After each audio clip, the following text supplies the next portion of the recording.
Are you professionally lost? Well, if you are, you're in the right place because this is the dedicated space where we break down that default view we all have of work and reimagine and redesign what it could be for us. Joe McKay was professionally lost in 2022, but he asked himself a really interesting question that took him on a new path. Then he made his first dollar online. Then he grew that seed into a six-figure business in under 2 years, all by getting over his fear of sharing his unique message with the world.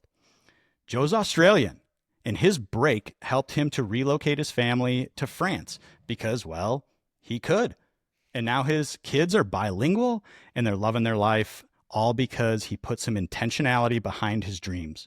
So if you want to understand not only how you too can break work, but also leverage your unique message in the world, this is the episode for you. Joe, thanks so much for being here across the pond. Let's break some work together. Good to see you, Mike. Thank you so much for making the time to chat to me. Yes, this is going to be amazing. So where I always like to start is that terrible feeling of being professionally lost, just trying to articulate what that is. And so for you in 2022, can you describe a little bit of where you were at in your life, what you were doing, and just what it felt like for you personally? Yeah, 2022 was a huge year. I mean, I feel as though every year, probably since COVID and since starting a family in 2020, it just feels bigger and bigger. Yeah. 2022 was no exception. My wife was pregnant with our second child. I was about 2 years into, very stable, very steady government job that had paid the bills through the pandemic. Work from home was fantastic to be, present for every single moment essentially of my daughter's life, when she was born in 2020. So I was living in this kind of bubble, this cocoon, I guess, of comfort, stability, knew what to do at work every day, minimal stress, and minimal enjoyment, minimal passion, minimal interest in kind of what I was doing. And at a, I guess a survival level, it was quite good, good salary, working conditions, all that kind of thing. But just logging in every day felt hollow, there was, a million and one places I'd rather be.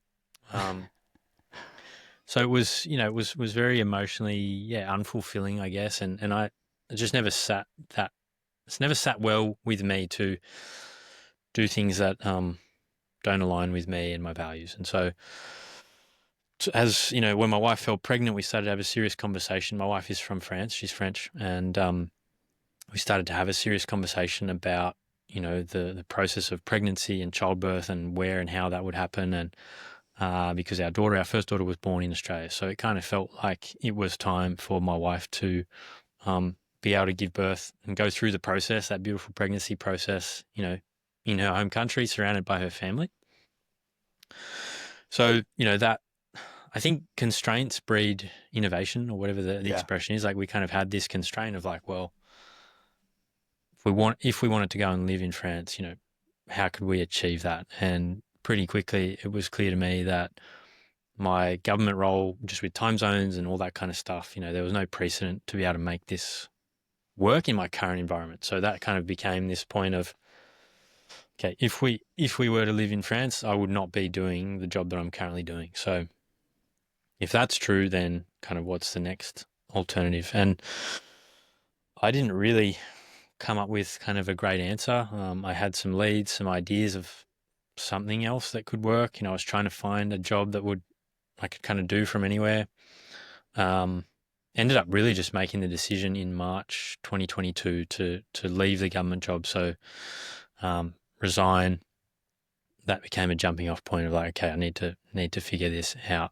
Lined up some very initial just marketing consultancy work, like a couple of months of, I guess, freelance marketing consultancy to, I guess, fund the plane tickets and, get us over to France. We were very fortunate to have a small apartment that the family owns that, we could go and stay in. So financially, there was a lot less constraints around life in France, which, again, is a privilege and a gift for us to to have had that opportunity for me to leave work and get a couple of months of consultancy, and then that kind of funded, I guess, 6 months of dad leave through most of 2022. And it was funny how just that jumping off point, that like resigning and going out, starting to do my own thing in a very ad hoc way, just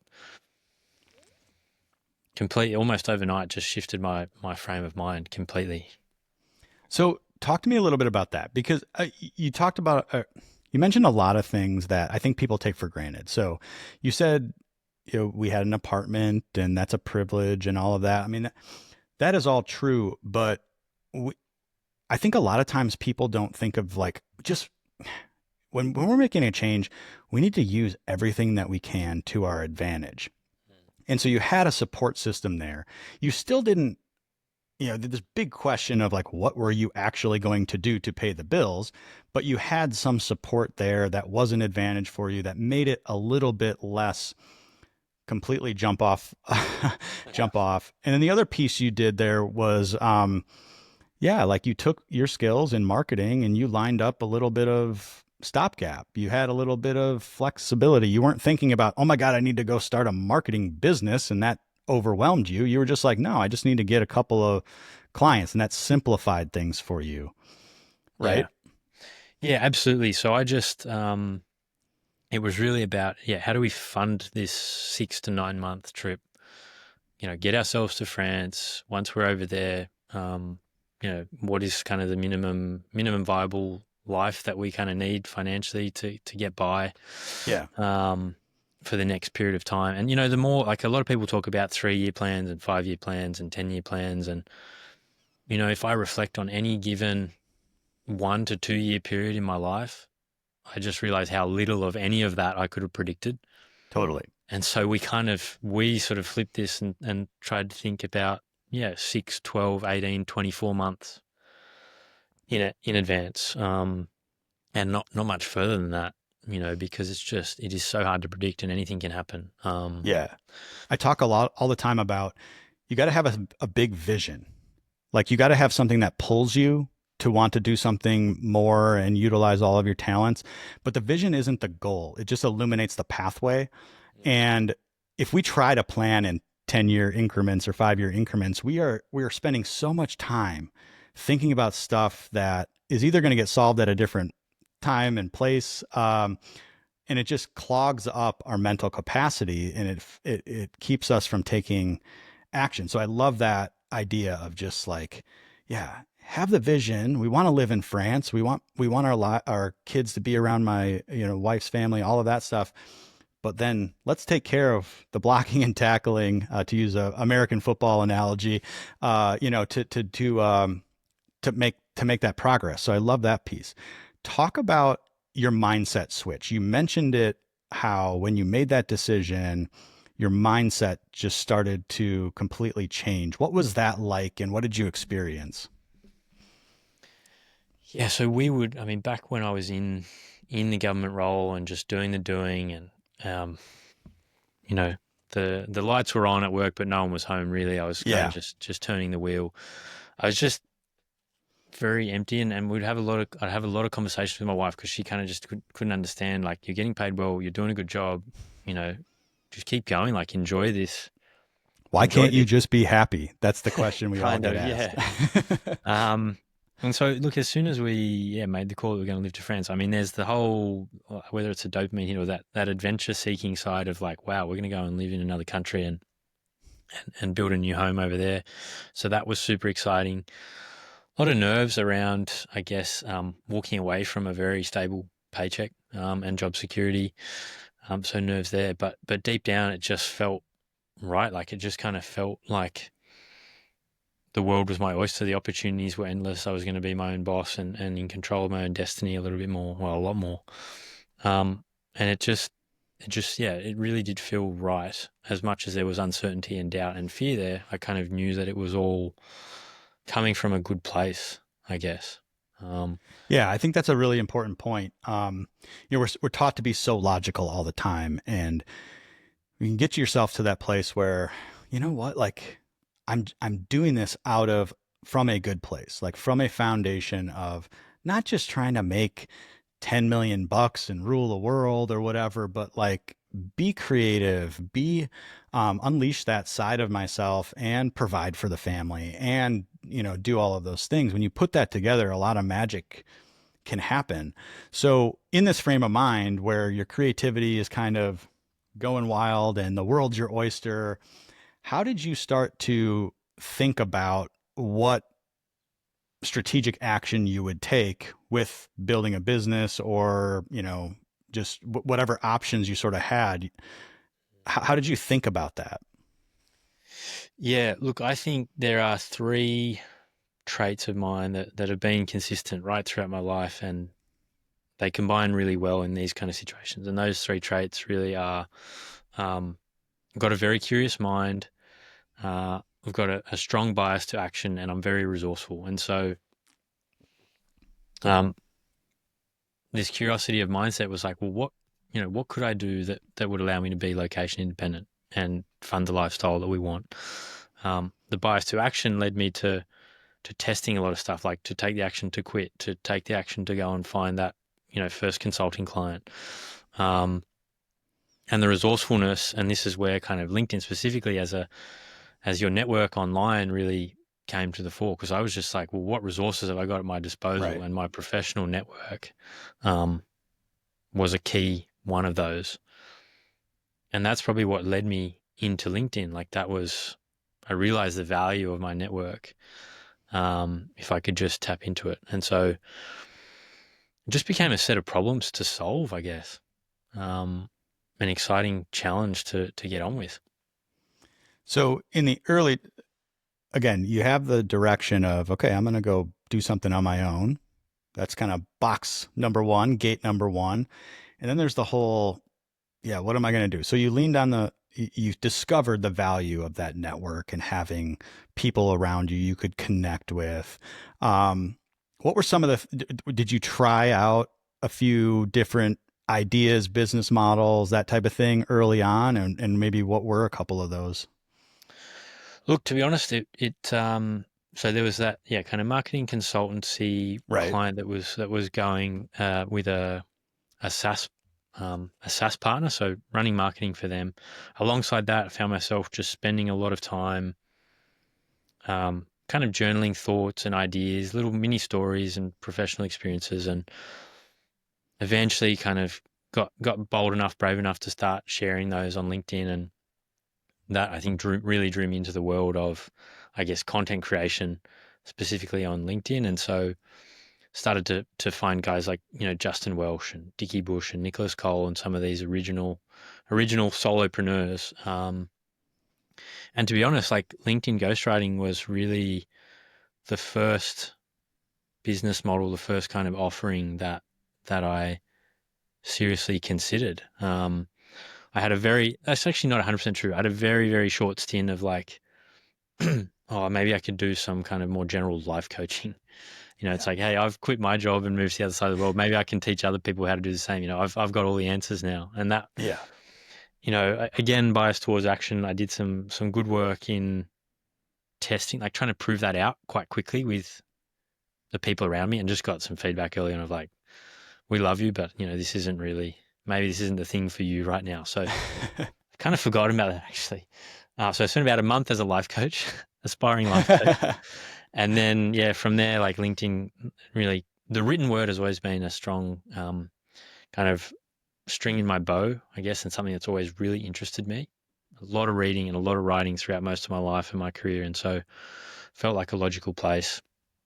Was getting a bit of, organic traction on LinkedIn and things. And then I vividly remember I had to the power of network and things. I had a former client from the sports marketing agency that I worked at. I really respected her. She was great at what she did. And she at some point messaged me on LinkedIn and said, been loving your content lately. Have you ever thought about working in this space? And like at that time, I really hadn't. Like I sort of didn't even know what she meant. And I've still got the message screenshotted in my feel good file Yeah. for when things get tough. And that was very much like hang on, this is a positive signal that maybe there is something in this. And so that led me into the world of LinkedIn ghostwriting, and I guess the rest is history.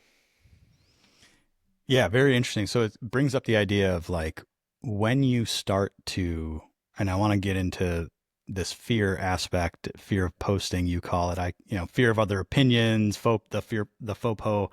Yeah. Um, but when you start to share, whether it's in a journal as you started with in terms of your experiences and the little nuggets, right? You start to pull all these connections of your your uniqueness and your point of view in the world. And then when you start to share those things, we're so worried about what people are going to think, but we never think about like the unexpected upside of that risk that we feel or that fear, right? There's this unexpected upside which you um, led to. So talk to me a little bit about maybe what were those first posts, the first content stuff that you were just sharing about your experiences. Yeah, look, I mean, they were everything. I wrote a little bit about, um, business lessons from golf. I wrote a little bit about how to, hold a one-to-one meeting with yourself while you're out on a run. Like a Mm. lot of what I would call brain farts. Yeah.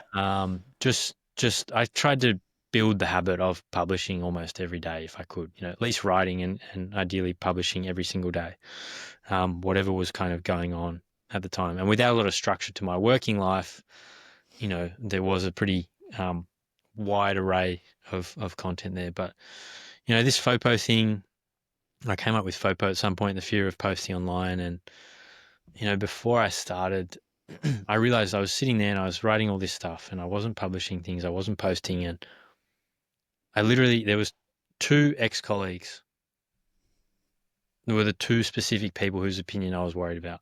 And I just knew that if ever I posted something that I was thinking about posting, that they would be laughing at me behind my back. They would be like, Mm-hmm. what is Joe doing? It was literally two individuals. And eventually I got to the point where I was like, I'm letting these two opinions of people I used to work with, like, hold me back from who knows what.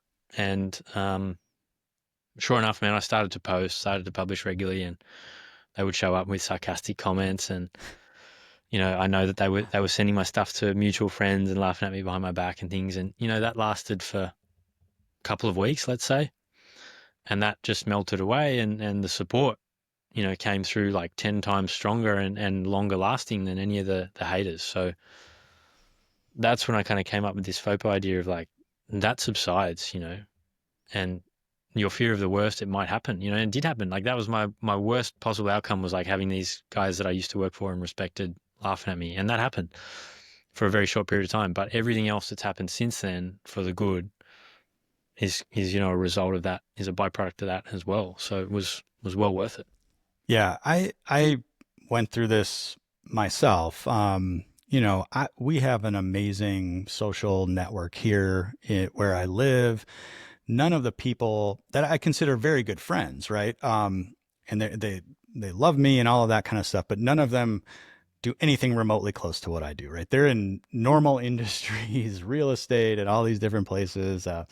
And I would think about that. I'm like, these guys are probably, even though they're my friends, they're probably like, oh, like, what is this? Like, why are you sharing that?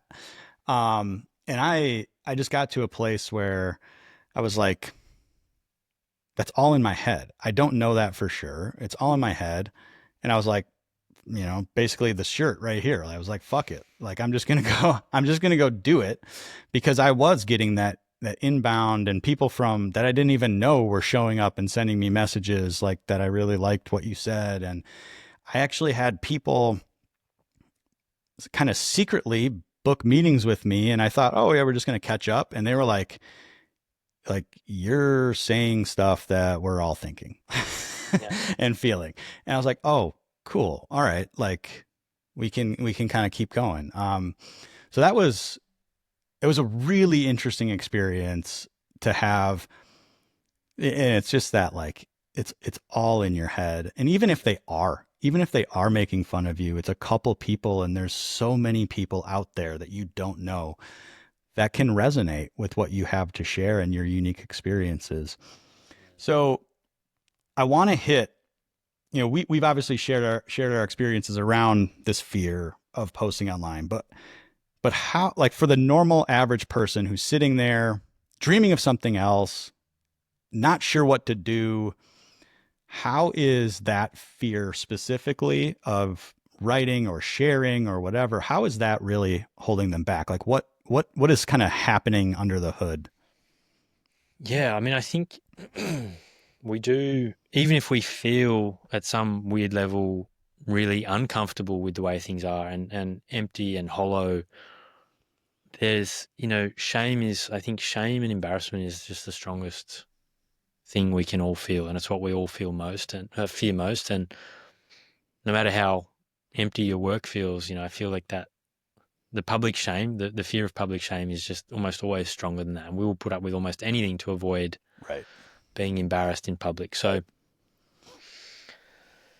it's just, and honestly, I had a lot of false starts. I had a lot of like drafted stuff that never got sent or things that I would publish and then delete them because I got too nervous of what people would think. And, I guess really the only way through it is through it. And do have people out there that will support you and that are thinking what you're thinking and that it's going to help if you share. You might have some people that think you're off your tree and that's okay too. Like you need to also figure out who your people are and who you actually want to be associated with and spending time with and building relationships with moving forward. So it's a tough space to be because you kind of feel like there is something you were meant for something different or more, or that you were meant to share some of the ideas, but that shame, that fear is very hard to get through. What was did you have like a catalyst or a tipping point where you were like, yeah, I'm going to do this? So it was really like str- I, the struggle with really being just my authentic self is kind of how I say it. And, always feeling like I couldn't just be me. Which is really interesting. I've had these conversations with other people, cause I would look at myself. All right. Like I'm a white male. I'm in my 40s. Like if I have a hard time not being me, like I can't imagine what it's like for others, right? Who do not look like me and all of that. And I was like, I guess maybe thinking through that piece of it was like, what the hell do I have to be worried about? And I think I've always been a thinker, a writer, a journaler, and putting that stuff, in private and getting a couple messages. That's all it is for me, right? Like just a couple people who are like, wow, like it really, like, thank you for sharing this stuff. That's enough fuel for me. And that was the fuel that said, all right, I need to not keep this behind a wall. Like I need to keep putting this out there because even if they're not buying from me, right? Even if they're not making me money or anything like that, like I'm still helping somebody figure out their own stuff, and maybe giving them a little bit of, seeing that they're not alone in the world. And so I think that was, for me at least, what got me through that. Mm. I've never really kind of made this connection up until today, but I think there is a lot around upbringing as well. Mm-hmm. And, for me and the way that we were brought up, there was very clear parameters on like what being a good child was. It meant that you were obedient and you spoke when you were spoken to, and you were, to an extent seen and not heard. And there was a lot of parameters around like, I guess, who it was acceptable to be in public in a sense. So I think there's some of that, baggage or upbringing that a lot of us are probably facing from the way parenting, used to be on average, I guess, versus certainly the way that I'm seeing my kids growing up. They're still young, but I think I there don't is think, something to be shed there around yeah, this mindset. definitely. I don't think it's just parenting either. Like if you look broader at how society and industry and all of those things are set up, the default norms and everything is about, yeah, not really standing out, doing your job, staying in your lane. And I think it may be, people may feel like it's a small thing, but over time, that feeling of constraint, like artificial constraint around you and what you can say and how you need, like, I just remember being in a corporate job and I was actually told on a conference call by my boss's boss. He's like, okay, we're going to be talking to the COO or whatever. You're just here to listen. You can't say anything. And like they wrap up the meeting and they're like, oh, good job and everything. And I'm like, but we missed this really key point of the business proposition, that literally you guys agreed on something that we didn't propose and can't do. And he's like, well, why didn't you say anything? And I'm like, because I was told not to say anything. Like, you literally told me that. So it's just like stuff like that just eats at you, and eats at your expression, I feel like. Um, yeah. So is there, my question here is, does it have to be in public? If you're just a person, let's say you want to do something else, you're not sure what it is, you're not down the road of building a business yet, so it's not necessarily marketing for your business for a specific purpose, but you're trying to figure it out. You're trying to understand who you really are. Like, does it have to be in public? Look, I don't think that it does, and definitely a lot of what I started with was just flexing the muscle of writing regularly. Yeah.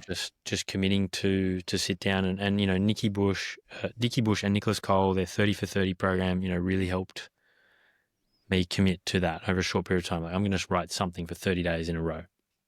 So starting with just a blank document and that you never share with anyone. So I definitely don't think it has to start in public. It probably shouldn't start in public.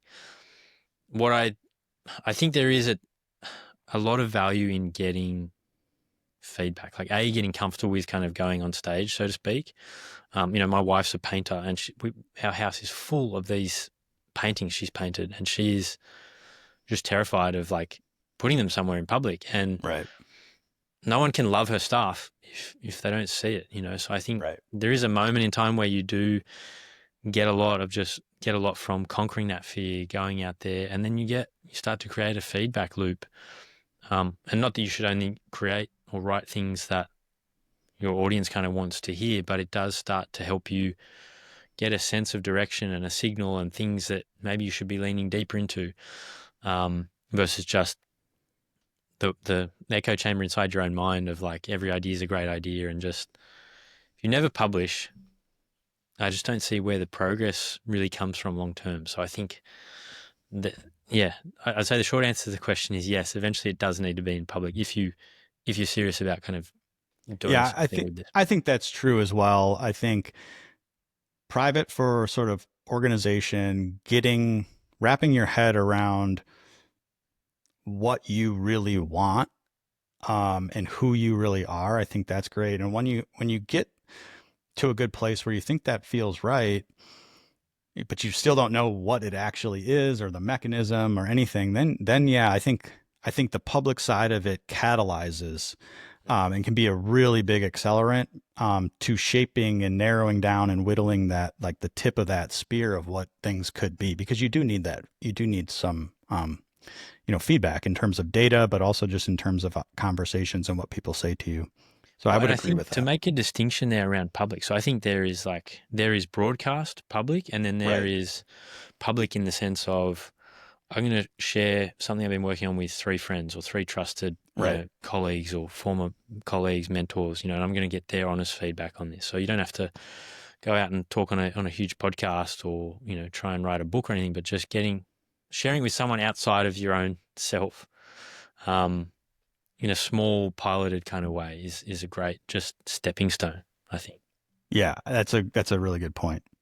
So if somebody gets to the point where they're like, yeah, I'm ready to start at least putting things down in private, and I'm thinking about LinkedIn or Facebook or whatever, right? Like you talk about, and I ultimately want to build a business. I ultimately want to break free.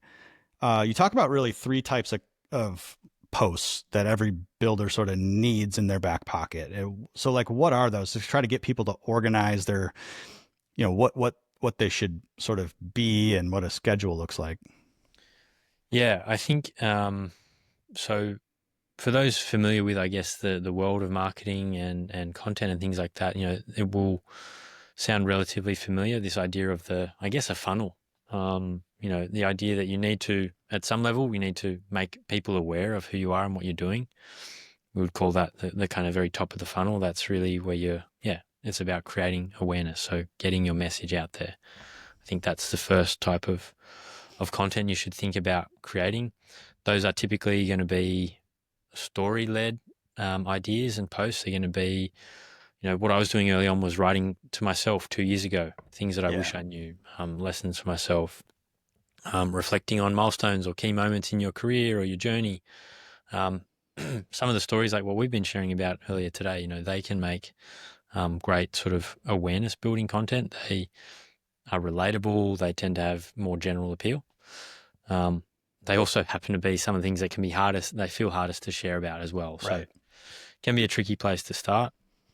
I think the second layer of a content strategy that I think about is at some point, if you're, building a business, like if you are trying to ultimately make offers to people and have people invest in getting your help with something, you're going to need to demonstrate your expertise. You're going to need to build trust with an audience and prove that you know what you're talking about. So that's the second layer of the content strategy, is content that builds trust, demonstrates expertise. So, in my early stages, I was trying to break down some of the principles that I was applying to writing, developing content that was around how to ideate for content or create hooks, create calls to action, things like that. So trying to demonstrate to your audience that, hey, I've got some skills here, I've got some expertise, some value that I can add. This is hard early on, like if you're trying to figure out what the business is or what the service that you're wanting to offer is. Some places to go to think about, what it could look like is just, what could you get up on stage and feel like you could talk about unprepared for an hour, or go onto a podcast and start talking about it in a relatively coherent way. If you're looking for signals on what you could be offering and what your expertise might be, even ask people around you, like, what do you see me as being really good at?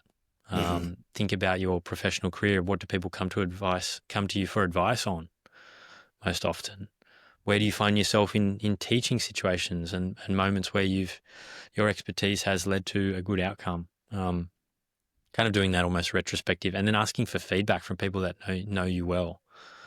Like, hey, what do you think I'm an expert in? Can help get your wheels turning. But so that kind of trust layer of like whatever that expertise is for you, content that proves that, demonstrates that, real examples of that is the next kind of thing. And then finally, if you are trying to turn this, maybe from a side hustle into a business or from nothing into a side hustle, you need to, at some point or other, invite people to work with you. Like you need to put offers out there on the internet. And so you can explain in a simple post, here's what I do, here's who it's for, and here's what you can do next if you're interested in learning more. I see a lot of people investing time in those first two parts, like they're creating awareness, they're posting content regularly, they've got people starting to look at their profile, their presence online. They might be demonstrating some great trust and some expertise and things like that, but they're never actually giving the people that are following along, like giving them a call to action. Like, hey, if you want to work with me or if you want to learn more, send me a DM, sign up to my newsletter, comment here and I'll get back to you. Like that call to action, that invitation to take a further step is the third piece of the strategy that I see so many people missing. That's me in a nutshell, for sure. And I mean, ultimately, I do think it's still rooted in whatever fear I haven't, dealt with, right? It comes back to that, right? It's just like, well, people that, if this resonates, won't they just do that on their own? No, like you, it's the basics of, you actually have to show people, where to go, what to actually do in order to have a conversation with me or something like that. So it's so basic. But it's so right. What I love about your approach here is that you don't necessarily have to have a business to utilize this strategy. Like if you want to try to attract a better job opportunity or expand your wings, you can use those first two types of content easily. The first one, the story stuff, the awareness, like that can help you build out your own unique point of view. What is your view on the industry or whatever that may be that can cut through and resonate with somebody who's looking for a team member like you, a brand, a freelance consultancy, all of those things. And the second is like, yeah, you don't just send your freaking resume out in with bullet points anymore, right? Like use content to demonstrate your experience and your expertise and get it out there. Because then, because the first place people look when you apply for a job is your freaking LinkedIn profile. And if you've got 6 months of content that shows you who you are and that you're super capable, you're going to have a leg up. Oh my God.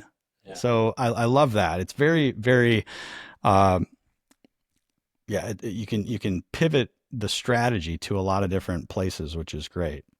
And What I about think just, go ahead. sorry, just on that, the mindset that I try and take when it comes to creating content, if you feel like you're staring at a blank page and you don't know where to start, this applies if you're sitting in a corporate job or if you're trying to build the next thing. Look around at, interactions that you're having with colleagues or customers, like those teaching moments, those specific situations, challenges at work that you've handled and solved. Write about those. In fact, like whether you use, I remember preparing for interviews and whether it was the CARS technique or the STAR technique, challenge, action, response, and like strategic learning. Any of those like tools that you would use to prepare for an interview, story, we all have our go-to stories and anecdotes in interviews and things. Like turn those into posts, create content around that. I don't know what your perspective is with your audience and whether a lot of people are in this situation, but I feel like the employer and fear about what your boss and the company kind of policy is probably holding people back a little bit. What do you think about that? 100% yes. The corporate overlords are watching. 100% yes. So what we typically do, when helping people start to develop their voice or, just figure it out is just lean in a little bit to something that excites you, and the personal story type stuff. Because one of the big problems people have with transitioning out of corporate is, well, there's so many consultants out there. It's like, how do I differentiate myself? Well, you differentiate yourself through your own unique experience and your point of view on solving whatever problem or, that you are capable of solving. So you can start there. And if you're not, comfortable being, you can just start talking about and demonstrating your expertise, and you can find little branches to go off of where maybe your expertise isn't just about the job that you're in, right? You can start to see, oh, over here and over there, what I do is valuable. I'm more excited about this topic than that topic. And you start to learn about yourself, but it's all within the confines of acceptable. But the first thing you do really have to understand is, your company does not own your social profiles. They just don't. For certain areas like finance, yes, there are actual rules and regulations about what you can say about investments and those types of things, but they do not own your profiles. So if you can thread the needle and make it a win-win of what you're talking about, and make an argument that it's actually still good for for the business. I'm just trying to be myself a little bit. Mm. You can thread that needle. Yeah, I mean, I luckily, I guess, I was in a situation where I kind of had that conversation proactive. I was like, this is something that I want to be doing. Um, I remember, looking at job opportunities, and it was kind of part of the criteria, I guess, of um, potentially taking on a role of like, okay, this is, I've got this network, this audience here. This is my profile. I just want to validate that is, I guess, raise it and kill it is what I would Yeah. say. If that's possible, I get there will be a lot of roadblocks there, and certain companies that doesn't work. But it's I think you're right. There's more room to move there than probably what we realize, and especially now, I feel as though LinkedIn is just getting flooded with content. I think the way that people view LinkedIn and perceive it has completely changed. There's more and more people cottoning on to the value of a personal brand, especially on LinkedIn, and how a strong personal brand can actually build a stronger company brand, Right. and is in many cases more powerful than any corporate brand as well. 1,000%. I mean, yeah, absolutely. So you can make that argument too. It's like, well, I'm being me. I'm reflective of a person who works at this company and does really well. And I'm just sharing my story. And if you look out at all of marketing done today digitally, it's all about that. And if you the way you attract customers or people or whatever isn't through just talking about the products and services and the benefits and costs of what your company does. It's a relational, emotional connection, and having 100 people or 1,000 people in your company doing that actually does strengthen the brand. That's the reality. I'm not saying companies understand that, but that is the reality, and you can use that to your advantage. Uh, what about mistakes? So what are the big mistakes that people end up making when trying to start writing? So I think starting out, the mistake is not starting out. Right. We covered Um, that. okay. Get to the start line and then get yourself, off the start line. From there, what we were sort of talking about a little bit earlier, a lot of consistent content going out, raising awareness, building trust, but not necessarily making it easy for people to deepen the relationship or take another step. So a clear call to action, a post every now and then that makes an offer, invite someone to take a deeper step in the relationship is really valuable. I think if we kind of specifically look at people who are, either side hustling or they are, in that fledgling kind of business solopreneur state, the big mistake that I see on LinkedIn specifically, one of the things to remember about LinkedIn is 95% of the people on there are just lurking. They are watching, they're scrolling in between meetings, they're scrolling before they go to sleep at night, but they are just lurking. They're not going to be the first to reach out, 95% of the time. And so the other big mistake I see is not having a clear strategy to hand the microphone over to someone that's orbiting around you and your content, and inviting them in a safe, like non-confrontational, non-sleazy way to share what's on their mind. I think that's a huge missed opportunity. It feels like there's like ends of the spectrum, it's like we've all had that pitch slap that arrives in your DMs where you just get someone who just comes out and whacks you with a pitch. To recruiters and salespeople, like can be very aggressive with it. And then it's just the other end of the spectrum of nothing. And so having a simple approach to just inviting someone to share more in a one-to-one situation, through a direct message with a connection request is a huge opportunity for anyone that's trying to find that next thing, find that next client, maybe a new job, find a hiring manager that might be Yeah. interested. I think that's a key mistake. Okay. One of the biggest that I see from my own personal journey is trying to be original with everything. Mm-hmm. Um, my brain thinks in like naming things creatively, and that has I've that has muddied the message in terms of, well, what is this guy actually talking about, kind of a thing. Do you experience that as well, or is that maybe a smaller proportion of the people that struggle with it, like me? Look, I think what's related to this and kind of the underlying theme here is, if we're talking about LinkedIn specifically, or social media in general, you've got to meet people where they're at. And very often this is going to be, they're going to be on LinkedIn in like the 4 minutes, before their next meeting starts. A meeting finishes early and they've got 4 minutes and they quickly jump in. Or to be perfectly honest, like they're scrolling on the toilet or they're about to crash out in bed at night. And so understanding that whatever you're sharing is in a context of someone with limited kind of time frame in a bottomless scroll, I think it's really important to be clear, to kind of get to the point, to keep your messaging simple, and make it easy on the brain is how I kind of think about it. Yeah. Because people have just got a million things buzzing and pinging all around them. So keeping your content, your message easy on the brain is super important. Makes sense.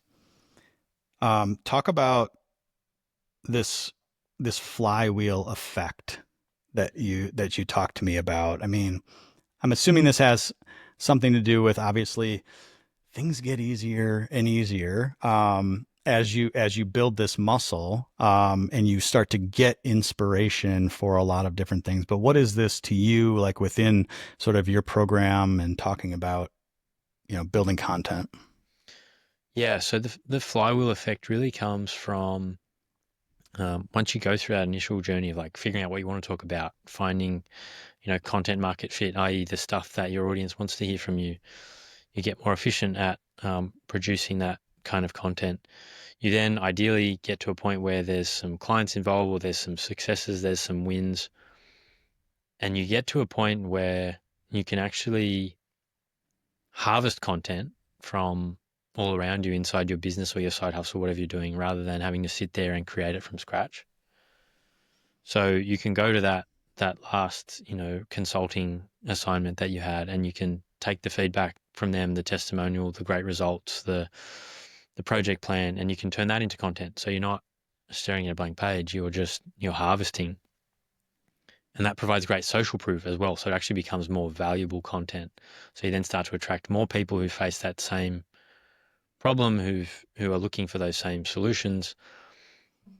And that then kind of feeds your marketing, this marketing flywheel. So you also then throw into the mix, I reckon you can kind of figure out a 60 to 90 day blueprint of content for your LinkedIn, and then you can kind of repurpose, remix, and reuse content so that again, that flywheel is turning faster. You're not trying to pull an idea out of thin air. You've got this post that really worked well 3 months ago. You wrote about it last time. This time you might record it as a 60-second video, or you might post it as a tile or a carousel. So you can kind of take the signals and the learnings and the positive signs from your previous content and use that to adapt your strategy and make it easier to execute moving forward. Yeah, it's a really good point. Like I would say the most successful people online that I see talk about the same stuff all the time, right? They're not doing what I do, which is trying to come up with a new story or think of something new all the time. Every time I open the page, they are just recycling, packaging maybe a little bit differently, but just recycling and doubling down on what has worked in the past and becoming more effective over time, and honing that craft. So that's a really good point. Joe, when you think about your business, your family, you've got 3 kids now living in France. What does the future really hold for you? Like what are you what are you excited about, and what are you trying to do with the business? Yeah, this is something that I've been wrestling with for a while. So at a family level, and I think I ended up in solopreneurship because I wanted to be able to make decisions that would best serve the family overall. And, particularly, I guess, my wife as the other adult that is capable of thinking through, big picture situations like what we're in, and figuring out what is best for us as a family. And so that's location independence. We need to figure out as a family where we're going to end up long term. I think that's one thing that's on our radar. Is it France? Is it back to Australia? What that looks like.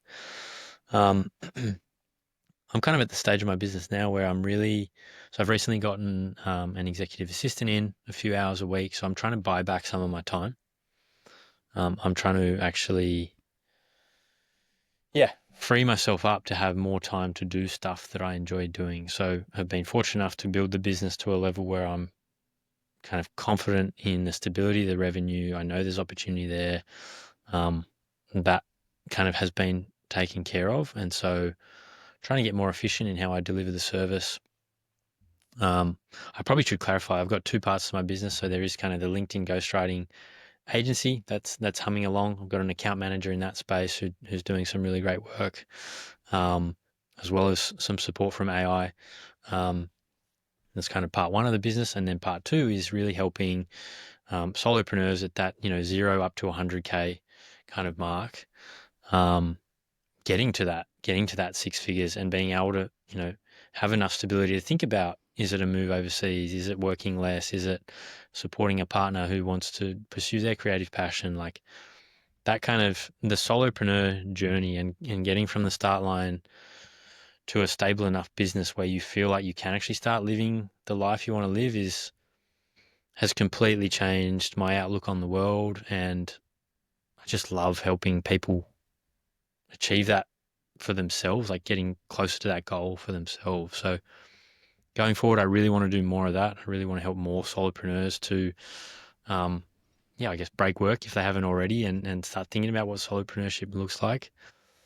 But I also want to continue to build the LinkedIn ghostwriting agency and business that's there. It's a really great little business. Work with some amazing clients, and I just love having interesting conversations with interesting, smart people and helping them tell their stories as well. So that's probably a bit of a shopping list of all the different stuff that's going on for me. But fundamentally, it's work-life balance, I guess, if there is such a thing. I'm very guarded with my time. Weekends are important. No meetings on Wednesdays. That's kid time, family time. Just want to be doing more of that. Yeah, I think what's interesting is no matter what you do, right? Whether you work a job, whether you build a business, everything is hard. It's about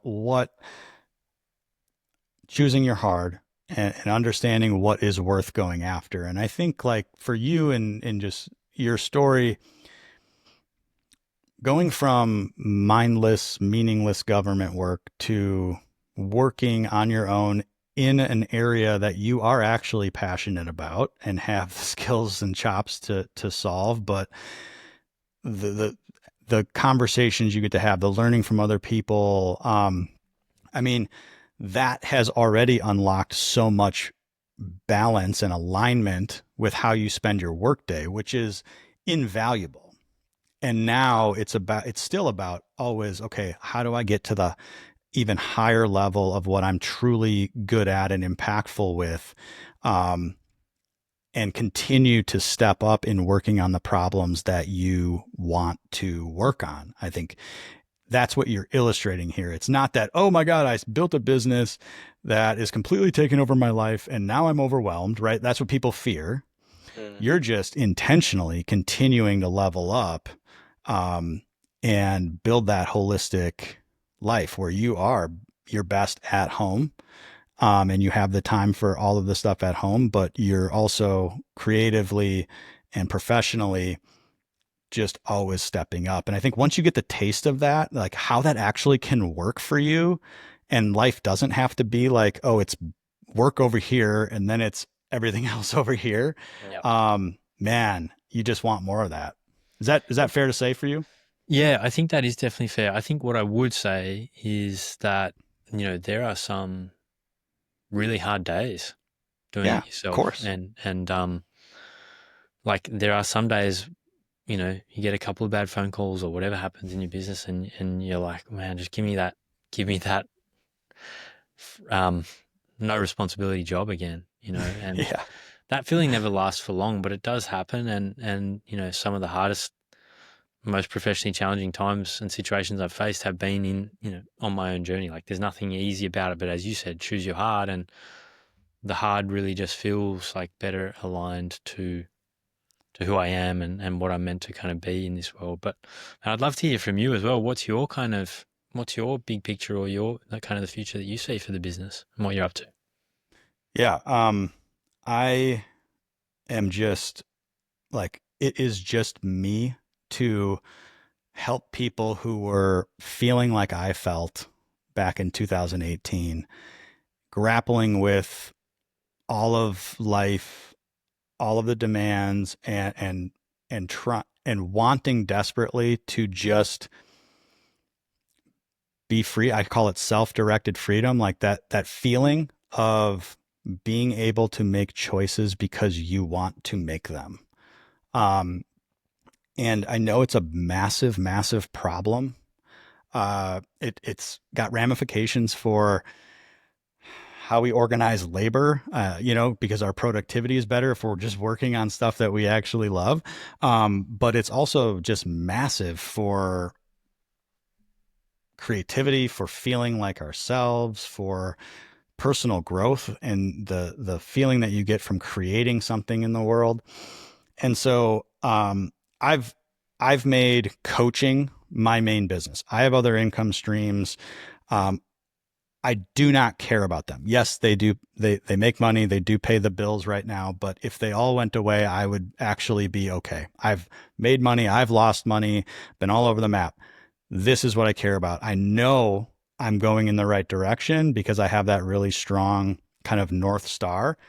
It's me. It's my talents. It feels very authentic and aligned. And so I'm just trying to make that, um, the main part of my business. But it isn't about taking over the world. It's not about being Tony Robbins. It's all actually built around how I want my life to look. So I have three kids. They're 13, 11, and 8. When I set out on this journey in 2018, I started with, what do I want my life to look like in 15 years? Because I only have 15 years left with my kids in the house. That's where I started. Um, and I've been able to achieve that so far. And now I'm leveling up, and I'm just continuing to move into where I make the most impact. It sounds selfish in a way, but I'm focused on me and my inner feelings. But I also know that there's so many people out there that need the help, and can totally change their lives through working with me or someone like me. And I just want to spread that message. That's what I want to do. So I want to make a good living. I've got numbers, of course, but it isn't about building an empire. It is about my life and my family, and then ultimately my creative juices, and using that to demonstrate to my kids, like, this is what life's about. You can do these things. You don't have to go to college, get a job, and start your career. Like, they're like, world's your oyster, as you said. Just want them to be self-directed. I want them to have the intentionality behind what they do and what they go after. So that's it from me. But yeah, great question. I have a couple of just quick, like, rapid fire questions, but I want to, before I get to that, we talked about the question you asked yourself that changed your trajectory. And I want you to tell us what that was, and why that was so important to you in that moment. Yeah, look, the big question that I asked myself was, what would I do if I wasn't scared? And I was scared, and I asked myself that question a lot because I am scared a lot. Yeah. But I try and remove myself from that situation and think, well, if I wasn't scared, if I was thinking clearly, and what would I do? Which way would I go? And I try and use that as a bit of a compass, decision-making tool. So yeah, I kind of started to ask myself that question around 2022 as I was like, wow, this feels scary. But trying to separate some of the noise and get some focus, I've found that question has helped me to lock in at crucial times in my life. Yep. I love it. I love that question. There's nothing that hits you between the eyes. Like, what would you do if you weren't scared? And you don't have to do it. You don't have to do it about something massive. It can also be about something very tactical. If you're playing scared, if you're playing small, you want to spread a message, you want to get on stage and speak somewhere, um, but you're not reaching out to the big dogs, right? Or you're not doing those things. Like, what would you do if you weren't scared? You would reach out to those people. That future vision you have of yourself, that person, they would do that. They would be unabashed with all that stuff. So I love that question. Thank you for sharing it. All right, 3 rapid fire questions just to wrap this conversation up. Um, who are some of the most influential people, like in your life, social media, or friends that you've gained, that the audience should really know about and follow and get wisdom from?